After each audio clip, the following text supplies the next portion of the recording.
Tuhan Yesus tidak berubah. Tuhan Yesus hidup. Dia mau menyembuhkan saudara. Pada waktu Tuhan Yesus memperkenalkan dirinya kepada bangsa Israel, bangsa pilihannya, yang baru bebas dari perbudakan di Mesir, dia berkata, akulah Tuhan, akulah Jehovah Rafa, Tuhan yang menyembuhkan engkau. Dan selama 40 tahun mereka berjalan di padang belantara, tidak ada seorang pun yang lemah di antara mereka. Semuanya sehat, bahkan sol sepatu mereka juga tidak habis, saudaraku. Mujizat Tuhan berlaku atas mereka. Lebih daripada itu diberikan Tuhan manna dari sorga, saudaraku. Tidak berkurang, saudaraku. Di mana saja mereka berada. Saudaraku, Maria ketiga 6 berkata, aku Tuhan yang tidak berubah. Dalam perjanjian lama dia menyembuhkan penyakit. Dalam perjanjian baru apalagi. Kita melihat 75% pelayanan Tuhan selama dia di bumi ini adalah menyembuhkan penyakit. Kemana saja dia pergi dia menyembuhkan penyakit, saudaraku. Sampai sekarang Tuhan berkata, aku mau menyembuhkan engkau, Tuhan berkata. Malam ini terimalah kesembuhan saudara. Malam ini terimalah mujizat saudara. Tidak ada yang mustahil bagi saudara yang percaya. Mari semua kita berkata, tidak ada yang mustahil bagi saya yang percaya. Sekali lagi, tidak ada yang mustahil bagi saya yang percaya. Saya percaya Tuhan. Malam ini engkau mau menyembuhkan saya. Ya, saya ambil contoh dari Yohanes pasal 4, 46 sampai 53. Maka Yesus kembali lagi ke Kana di Galilea, di mana dia membuat air menjadi anggur. Dan di Kapernaum ada seorang pegawai istana, anaknya sedang sakit.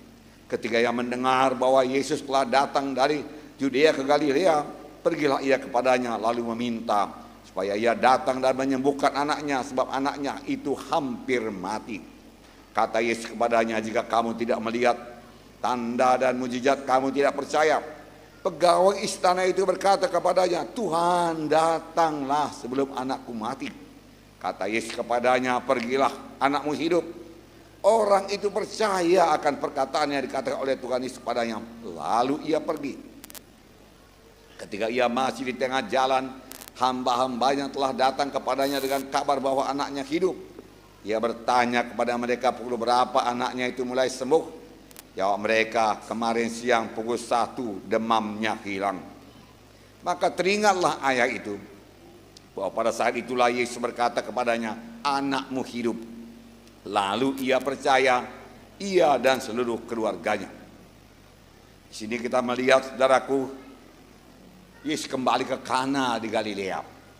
Kita mengetahui di Kana di Galilea inilah mujizat Tuhan yang pertama, air menjadi anggur. Di Kapernaum yang jaraknya 40 km dari Kana, jauh itu. Pada waktu itu jauh, pada waktu sekarang boleh jadi tidak jauh, bisa ditempuh dengan mobil setengah jam, apalagi jalannya mulus, jalan beton. Tetapi pada waktu itu, saudaraku, hanya kuda yang ada dan kereta. Boleh jadi, saudaraku, pegawai istana ini, saudaraku yang anaknya sakit, saudaraku datang kepada Yesus naik kuda, memakan waktu 1 jam 2 jam, saudaraku. Saudara, dia datang kepada Yesus, Tuhan tolonglah, datanglah ke rumahku Tuhan, anakku hampir mati. Tuhan Yesus sebenarnya tidak menolak. Tuhan Yesus sangat mau menyembuhkan anak yang sakit itu. Tetapi dia mau meningkatkan iman mereka. Tuhan Yesus mau mengajarkan satu perkara yang sangat penting. Apakah itu, saudaraku? Saudaraku yang kasih dalam nama Tuhan Yesus berkata, kalau kamu tidak melihat mujizat, kamu tidak percaya. Dan dia berkata kepada pegawai istana itu, pergilah, anakmu sembuh. Dia bukan Yesus enggan ke rumahnya yang berjalan 40 km, tidak. Yesus mau, seperti saya katakan tadi, tapi dia mau mengajarkan satu perkara. Untuk kesembuhan tidak perlu tubuhnya hadir, tidak perlu Yesus hadir secara tubuh. Cukup dia sampaikan firman-Nya. Tuhan Yesus mau menunjukkan bahwa firman-Nya itu berkuasa, saudaraku. Oleh sebab itu dia berkata, pergilah, anakmu sembuh. Orang itu percaya, walau dia belum melihat tanda-tanda anaknya sembuh. Walau dia belum menerima berita anaknya sembuh, karena jaraknya 40 km, saudaraku. Pada waktu itu tidak ada telepon genggam tentunya, saudaraku, telepon biasa pun tidak ada. Tapi dia percaya, dia gembira, dia sukacita, dan dia pulang. Di tengah jalan hamba-hambanya datang dan berkata, anakmu sudah sembuh. Kapan sembuhnya? Dia katakan, kemarin siang kira-kira pukul 1. Lalu dia ingat itulah waktunya Tuhan Yesus mengucapkan, pergilah anakmu sembuh. Lalu dia percaya kepada Tuhan Yesus, saudaraku, percaya kepada firman Tuhan, saudaraku. Saudaraku yang kasih dalam nama Yesus, apakah pelajaran kepada kita, saudaraku? Saudaraku yang kasih dalam nama Yesus, untuk menerima kesembuhan, Yesus tidak perlu hadir secara tubuh. Firman-Nya berkuasa. Apa yang diucapkan Tuhan Yesus sama dengan kehadiran Tuhan Yesus sendiri. Dan apa yang diucapkan oleh Tuhan Yesus sudah begitu banyak dituliskan dalam Alkitab. Apakah kita bisa percaya apa kata firman Tuhan, sama sebagaimana pegawai istana ini, saudaraku, percaya akan kesembuhan daripada Tuhan, kuasa firman Tuhan. Tidak perlu Yesus hadir, saudaraku. Dia hanya berkata, pulanglah, jadilah kepadamu sama sebagaimana engkau percaya. Sekarang ini pun, saudaraku yang kasih dalam nama Yesus, mari percayai apa yang dikatakan firman Tuhan. Tidak perlu Tuhan hadir, apalagi memang Tuhan sudah di sorga. Dia tidak bisa hadir secara tubuh, tapi firman-Nya di sini. Apa yang diucapkan Tuhan Yesus tidak pernah lenyap dari muka bumi ini. Sekali diucapkannya tetap berlaku. Biarlah kita mengerti ucapan firman Tuhan sangat berkuasa. Bukankah dunia ini diciptakan, saudaraku, dengan perkataan Tuhan Yesus? Dia hanya berkata, jadilah terang, jadi terang. Jadilah cakrawala, jadilah langit, jadi semua. Jadilah matahari, bulan dan bintang, jadi. Jadilah laut, jadi. Jadilah ikan-ikan di laut, jadi. Dia tidak perlu membentuknya, saudaraku. Dan dia tidak perlu bahan-bahan untuk itu. Firman Tuhan punya kuasa untuk menciptakan. Apa yang tidak ada menjadi ada. Tidak ada kesembuhan menjadi ada kesembuhan. Tidak ada kampunan dosa menjadi ada kampunan dosa. Malam ini sediakan Tuhan bagi saudara. Saudara, firman Tuhan lebih berkuasa daripada panca indera kita. Saudara sakit, boleh jadi, saudaraku, semua panca indera. Saudara, ada berapa panca indera? 5 panca indera. Mengatakan saudara itu sakit. Dan tubuh saudara, kita katakan kepala saudara pening, sakit, oyong. Ah, aku sudah sakit. Boleh jadi aku darah tinggi ini, boleh jadi demam dan lain sebagainya. Lalu saudaraku, mata saudara mulai berkunang-kunang, panca indera penglihatan mulai berkunang-kunang. Ah, betul lah aku sakit, panca indera berkata. Telinga mulai mendenging, lalu telinga berkata, betul lah aku sakit. Oh, pencet sap ini udah pahit rasanya, betul lah aku sakit. Kulit ini sudah meriang-riang rasanya, oh betul lah aku sakit. Dan semua panca indera lain mengatakan sakit, sakit, sakit. Ada satu yang mengatakan saudara sembuh.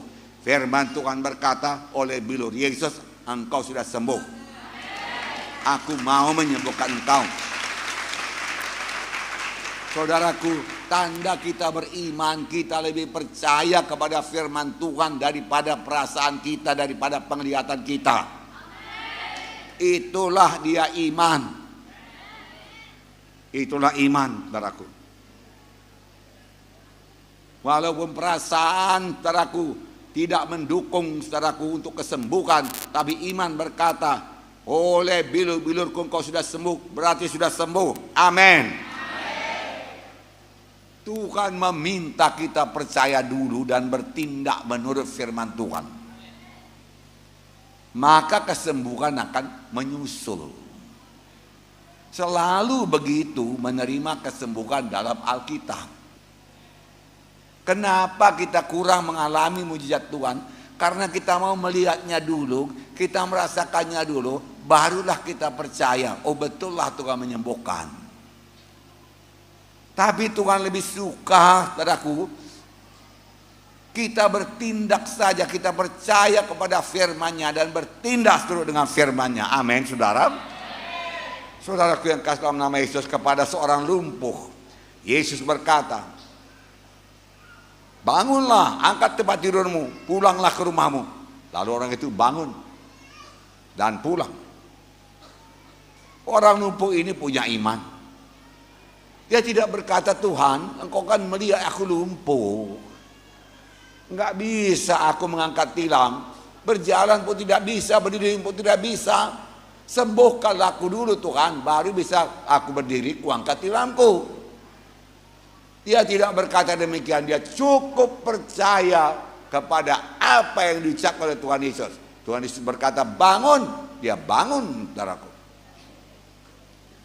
Dia mengangkat tilamnya, dia pulang. Pada waktu dia bangun itu satu tindakan iman, dan pada waktu itulah kuasa Tuhan, saudaraku, meluncur kepadanya, menyambar dia, saudaraku, hingga dia sembuh. Kepada seorang yang sudah 38 tahun terbaring di kolam Bethesda, saudaraku, saudara menunggu air kolam itu bergolak, karena siapa saja yang lompat ke dalam pada air kolam itu bergoncang, dia sembuh apapun penyakitnya. Tetapi karena dia lumpuh, dia tidak bisa bergerak cepat menuju kolam. Yesus datang, maukah engkau sembuh? Dia berkata, Tuhan, gak ada orang yang mengangkat aku ke kolam itu. Pada waktu aku di tengah jalan, orang lain sudah duluan melompat, orang itu sembuh. Aku terlambat. Tuhan berkata, bangunlah, angkat tempat tidurmu dan pulanglah ke rumahmu. Orang itu bangun, dia angkat tempat tidurnya, dia pulang ke rumahnya. Dia cukup percaya.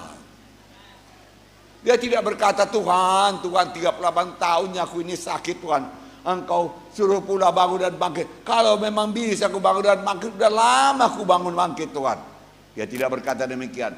Banyak alasan-alasan bisa dikemukakan kepada Tuhan Yesus. Tetapi dia cukup percaya. Oke, aku percaya firman Tuhan, ya dan amin. Saudaraku yang kasih dalam nama Yesus, demikian juga pada malam ini saudara bertindak. Tuhan sudah berkata demikian, aku sembuh. Amin, saudaraku. Untuk menerima kesembuhan sangatlah penting kepada mereka yang datang kepada Tuhan, segera percaya dan bertindak.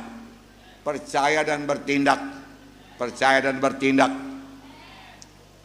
Saudaraku yang kasih dalam nama Yesus, tindakan malam ini. Saudara berkata, Pak Munte, saya ini sudah percayalah. Kalau saya nggak percaya, saya tidak datang kemari. Bagus, itu langkah pertama, percaya. Kemudian setelah saudara didoakan, jangan bergantung lagi pada perasaan saudara, penglihatan saudara. Percayai, haleluya, aku sudah didoakan, hamba Tuhan meletakkan tangan padaku, maka aku sudah sembuh. Aku bangun dan bangkit sekarang. Tuhan, tolong aku, mengalirkan kuasa-Mu, aku bangkit dalam nama Yesus. Haleluya. Maka kesembuhan jadi milik saudara.